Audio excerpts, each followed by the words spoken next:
School started August 20th, and my father passed away August 8th. So not only was I facing a career change, going back to school as an adult, I'd been out of school a long time, leaving the comfort of a well-paying job, I had also had a large loss in my life. And there were many days driving home in my car, feeling so overwhelmed with the workload and the volunteer hours and all of the pieces I had to fulfill for my program as well as working, that I would literally cry on the way home and think, I can't do this, I can't do this, I can't do this. But I always think of it as my superpower, and that is the ability to be resilient. And I am resilient. And what does resiliency mean? It means that when the going gets tough, you don't buck up. Sometimes you do cry, and I had many times where I fell apart, but I had a support system around me. I had my mother, of course, your father, my husband, and my friends that were going through the same thing. And I think that's the key when you're struggling with something where you're making a big change in your life. It helps to have others that are also going through that same thing, that can relate to you, bolster you when you need it, and then in turn, you can be there for them in that same way. So I was not going to fail. Hello, everyone. This is Curtis Campogni with the Speak4MC Podcast, and welcome to episode 1. The Speak4MC Podcast was created to connect with professionals across the country who have dedicated themselves to inspiring change. They have dedicated themselves to helping others. So we're going to learn from them. We're going to hear about their experiences, their vision moving forward, and identify opportunities that we can improve. And we'll also have a call to action for you, so you can learn how you can inspire change as well. For our first episode, we have a guest that I have known for a long time. Her name is Francine Campogni, and she is a Florida teacher. She has twice been nominated to represent her county as Teacher of the Year. I know Francine very well. Miss Campogni, Teacher Campogni, how are you doing today? Son, always a pleasure to see you. It is a pleasure. And now we have the camera set up. We're ready to go. What's it feel like to be on your son's first podcast? So I feel honored to be here on your first podcast, and I believe in what you're doing. So I'm just really happy to sit here with you and talk about change. Thank you, Mom. I appreciate that. My mom is on the first podcast. You are a teacher, and you could have chosen a lot of different fields, some that probably make more money, some that might be a little less stressful, but you decided to be a teacher. You could take a step back for us and talk maybe from high school or college. When did you decide that you wanted to be a teacher? And the most important question, maybe more than when, is why? Why become an educator? That's a great question. When I look back on it too, I'm almost surprised that I had the courage to make the change that I did at that point in my life. I was very content in my job. I was making very good money. You had at that time graduated and were grown. And so it was a period of time for me to reflect on where I was in life and what I wanted out of my life. You were an adult at that time, so I no longer had to laser focus on raising a child. So it was a time for me to really look at myself and think, what do I want to do? What makes me happy? But most importantly, how can I live a life of purpose? So I decided to go to school full-time. So I worked full-time and went to school full-time at St. Petersburg College in the education program. But when I really reflect back on why education, what made me think that, is I really sat with myself and thought, what did I like to do when I was a child? What did I like to play? What made me happy when I was young and I didn't have the pressures of being an adult? And that took me to my love of reading, of learning, of, at that time, a 10-year-old child, having my dolls lined up and teaching my dolls. So it was really reflecting within myself what makes me happy. That was the real path I could take to affect change. And by that, I don't mean to have students think like me or agree with me, to get them to understand that knowledge is power and that no one can take knowledge away from them, and that the changes that they want to see in their lifetime can be achieved by following that path of knowledge. So the focus was no longer on me as much. That's what I heard. I was taking up a lot of your time. I was consuming all the energy, and once I was an adult, you had the opportunity to pursue your why. So you're welcome. Thank you, son. You're welcome. You always had that drive, it sounded like, or there was something always in you, even when you were smaller, that said, I like to teach. I like to help others grow. It's one thing to have a why, and then it's another thing to be faced with what it is required to follow your why. I'm assuming you were working full time, even though I was out the picture, you still had a lot going on, and there had to be a point where you're like, whoa. School started August 20th, and my father passed away August 8th. So not only was I facing a career change, going back to school as an adult, I'd been out of school a long time, leaving the comfort of a well-paying job, I had also had a large loss in my life.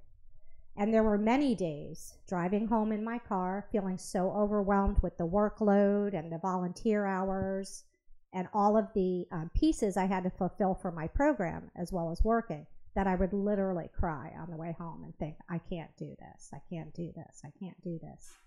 But I always think of it as my superpower, and that is the ability to be resilient. And I am resilient. And what does resiliency mean? It means that when the going gets tough, you don't buck up. Sometimes you do cry. And I had many times where I fell apart, but I had a support system around me. I had my mother, of course, your father, my husband, and my friends that were going through the same thing. And I think that's the key when you're struggling with something where you're making a big change in your life. It helps to have others that are also going through that same thing, that can relate to you, bolster you when you need it, and then in turn, you can be there for them in that same way. So I was not going to fail because it was something I wanted, and I was not going back to the job that I was leaving. So spite also played a role, if I'm totally being honest, that I said I was going to do it, I was going to do it, and that was it. So even in those moments where you were questioning if this was something you could keep pressing on, you thought, wait a minute, I'm not going to walk back to that older situation saying I couldn't do it. That wasn't an option for you. Absolutely not. And I think I'm competitive in nature, which I'm sure that you've gotten a glimpse of that over the years. I might have passed a little of that on to you.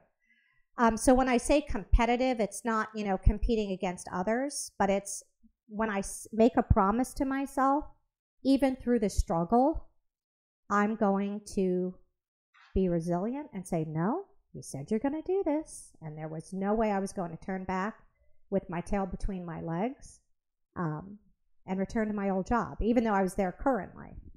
And it was also, when teachers don't go into the teaching profession to make money. And contrary to some popular belief, it's not for the time off, because we actually don't get a paid vacation. We're not paid for summers or holidays. It actually is a calling to want to walk into a classroom and teach maybe 50 to 60% of the children against their will, literally. You have to be resilient. You have to believe. And I think that's what I kept coming back to. I believe in education. I believe in knowledge. It's power. It is power. No one can, I tell my kids all the time, listen, nobody can open up your head and take your knowledge out, but they can take almost everything else away from you. So those same motivations that kept you to stick to this dream are also, it sounds like, those ones that allow you to get through those tough days in the classroom, when you say sometimes you're teaching people who don't want to be taught And that's not just children, that's adults as well.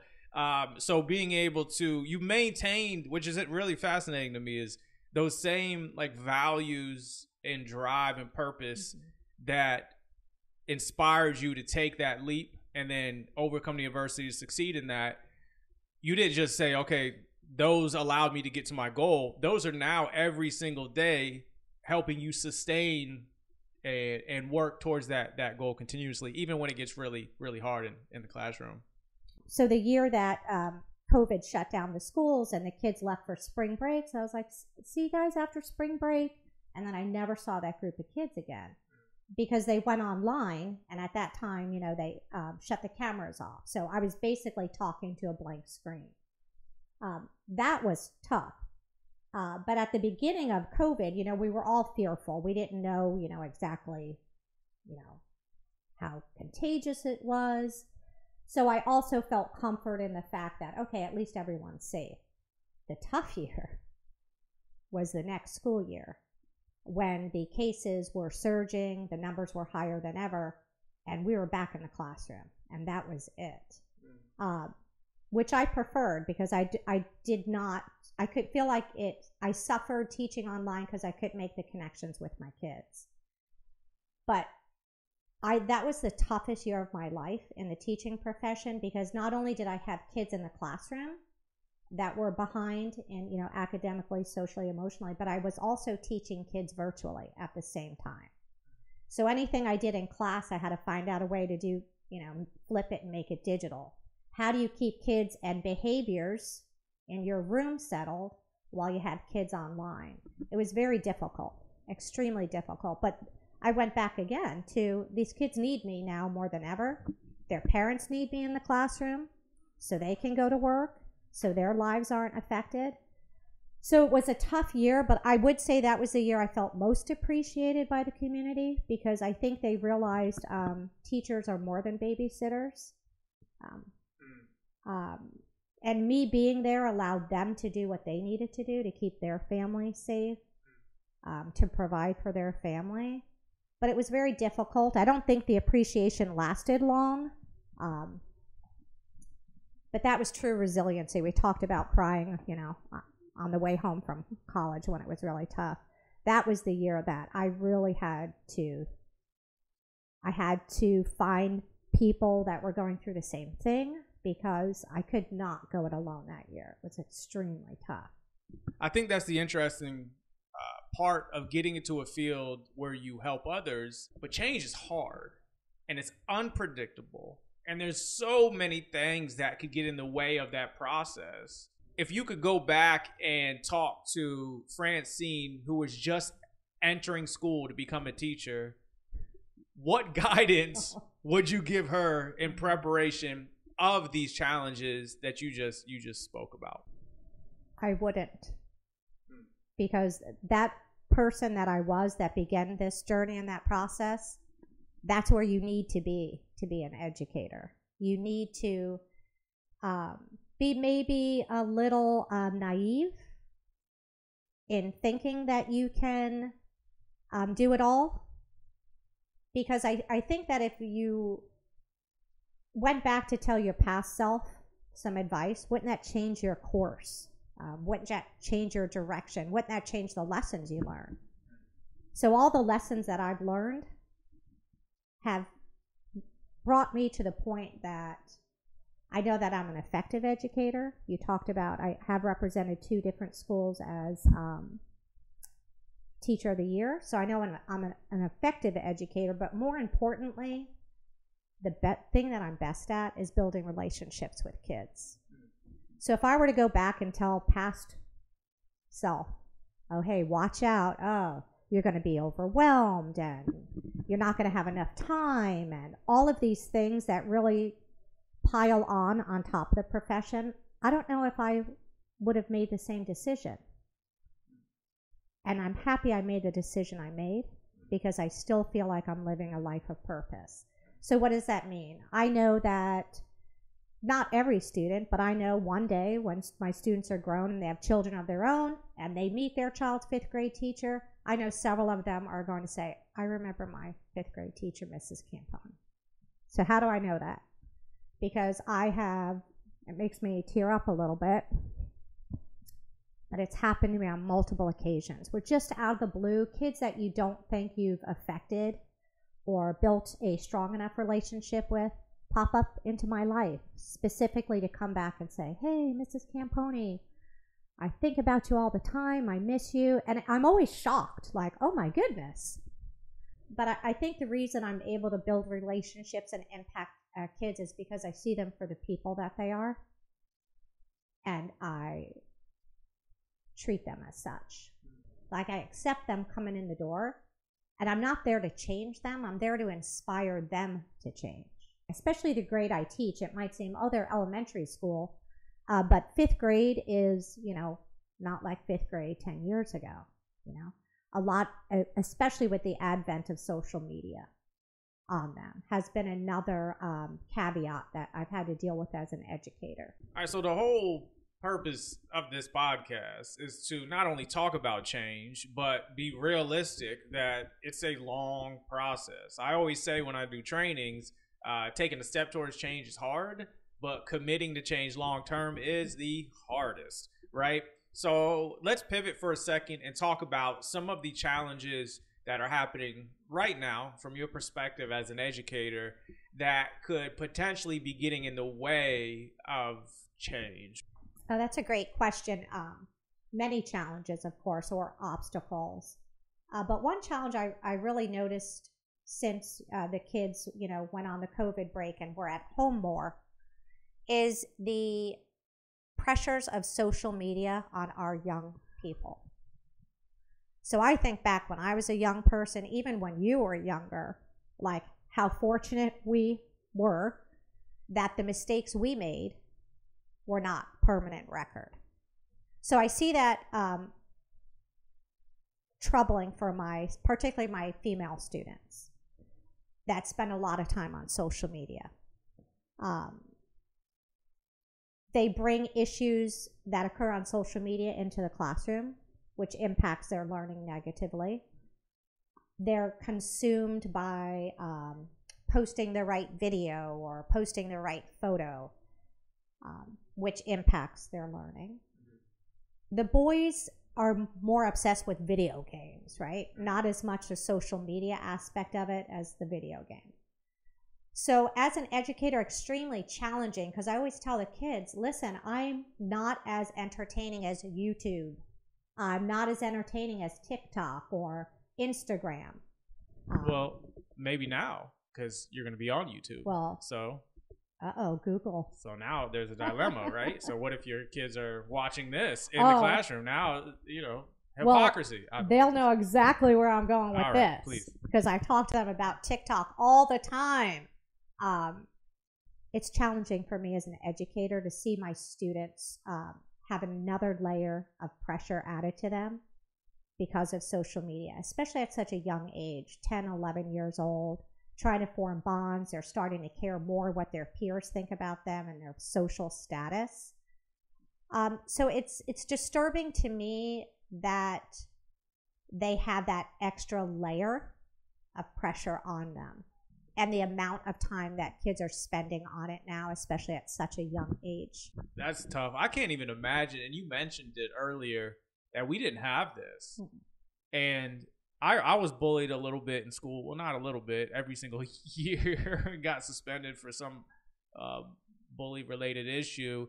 But at least when I left school, I was able to leave school. And the idea that I would have to keep that moment with me wherever I go and there was no reprieve, that has to be, just on the psychology of kids, has to be another challenge that you're trying to figure out how to navigate as an educator. So let's see if we can, and I know this might be a tall ask, right? We're wanting to solve something that I'm sure a lot of people have been trying to solve, but what is an area that can help that? Or a solution that can help that? Or what is a step towards a solution that can help minimize, just in the classroom, the impact that things like TikTok or YouTube or whatever it is, whatever social media, that's having on the learning process and the change process in the schools. And I want to say, as an elementary school teacher, I can't imagine what it is like for middle and high school teachers. But I talk to the kids that are not on social media. We have this discussion in class. And I say to them, okay, you're not on social media. Why? And they tell me. Because I want to go outside and play with my friends, or I'm reading a book, or I'm making art. And they seem less stressed. And I said, is it true that you feel less stress or pressure?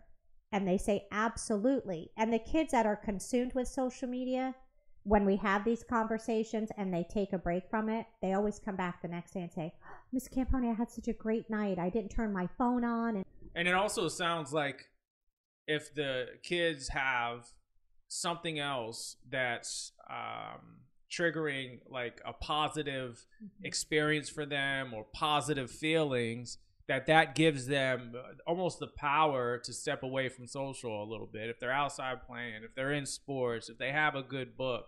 So maybe it's not necessarily saying, hey, let's just reduce the time you have, but let's figure out a way where we could substitute that time and direct it to something else the kids would enjoy, as opposed to just saying, hey, don't do it. But no, hey, let's also figure out what excites you, what makes you happy, what gives you joy, what do you like doing, and then try to tip the balance a little bit towards those activities to try to take a step back from the phone a little bit. Because like you said, there's no removing it. The cat's out of the bag on this one. It's happening, and it's probably going to happen more. But more programs in the schools, more activities outside of school, parents can get their kids in. These are all opportunities for the kids to find joy in other things. And that's the really big implication that all of my fellow teachers have seen, how hard it is for our students to communicate with each other without texting, like to sit down and have a conversation and listen without responding. Like learning, like you can learn. I always tell them, you have 2 ears and 1 mouth. Twice the amount of time should be spent listening than talking. Yeah. So it just goes back to, I'm guilty of it. Have I ignored someone sitting next to me because, I had a stressful day and Candy Crush takes my stress away? Yeah. But, we really have to think as a society, just the pressure of social media on my young kids. It bothers me. Yeah. It's interesting you say that because, as you know, my wife and I are in the process of adopting a little amazing girl, and it's going to happen. If you want to hear more about that, we're aware. Check out that podcast because we have some breaking news on that coming soon. But when I'm on my phone near her and it's kind of like me and her time, she'll like glance over and say, oh, what are you looking at? What are you doing? And now she's invested in what's happening on this phone. And it causes me to, wait a minute, let me check myself. Nothing. And now I got to put it away. Because I don't want to influence in that direction. So it's a sacrifice on us as adults at the same time to practice what we preach. If we want the kids to step back, we got to step back too, because they see and they mimic, right? So I think that's a really good point. Let's, if we can, since we're nearing the end a little bit, what's something about being an educator that still to this day reminds you that you're making a difference, that you are truly inspiring change, that despite some of the challenges we talked about, you're on the right path still. You still believe what you're doing. Talk to me about the wins, the successes of being a Florida teacher. My students, period. That's where I get my fuel to carry on in spite of the adversities and challenges they're currently facing. The look on their face when they finally get something and you actually can see a light bulb go off. It's amazing. When they say, oh, Mrs. Campogni, I can't believe that, or we're reading a book and they're empathetic or they're upset about something that happened in the book. Kids never side with the antagonist in a book. Kids never side with the bully. They don't sit there and go, oh yeah, I'm that bully. even though they might be a bully themselves, they see the good. And that's what I keep going back to. I would never want to work with adults again full time, because kids, they see the good, and they want to change things for the better. You never see a kid that wants to, harm the environment and destroy all the animals. They're still at that age where they want to make a positive change in the world around them, because they are empathetic, because they haven't become jaded yet. It's just the light bulbs that go off, the smiles that I get. I learned one thing. I have this one student, I call him my wise old man, even though he's only 10. And the things that I learned from them, I said to him, "Hey, buddy, I'll see you tomorrow." And he goes, "Maybe." And I go, "What? What do you mean by that?" He goes, "Well, you never know." And I go, "You know what? You're right." I go, "Well, what should we say?" And he said, "I hope to see you tomorrow." And I said, "I hope to see you tomorrow too." And that's kind of our thing. This is the same kid that said, and kids give the best compliment. He said to me, "Miss Campogni, you show people mercy." And I thought, wow, that's, they notice. So what I accept, I teach my students. So if I accept them being rude to each other, I'm teaching them that's okay. So it's just very rewarding. It's tough. It's the hardest job I've ever had. Some days I think, why didn't I go to nursing school? Oh my gosh, what was I thinking? But it's the fact that my life has purpose. It has meaning. My job is purposeful. And why is it so hard? Because it matters. Before we finish, I do want to give an opportunity for everybody watching to have some sort of takeaway on how they could potentially get involved or help contribute positively to our education system. Some sort of call to action. If there is someone that wants to do more in this specific area, what would you say to them? How can they help? Well, they can enter the profession, because we are in need of teachers, for sure. Teacher shortage. Go in with your eyes wide open, knowing what to expect, and be ready to be extremely flexible. But I would tell people, really, you don't have to be an educator to be purposeful in a child's life. You can be a mentor. There are mentor programs throughout the county. Join the PTA. You can, affect change and affect children's lives through the PTA.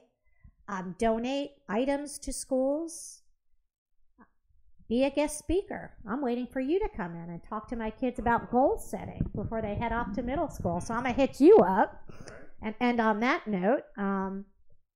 But, there are ways to be purposeful, and it doesn't have to happen just in the classroom.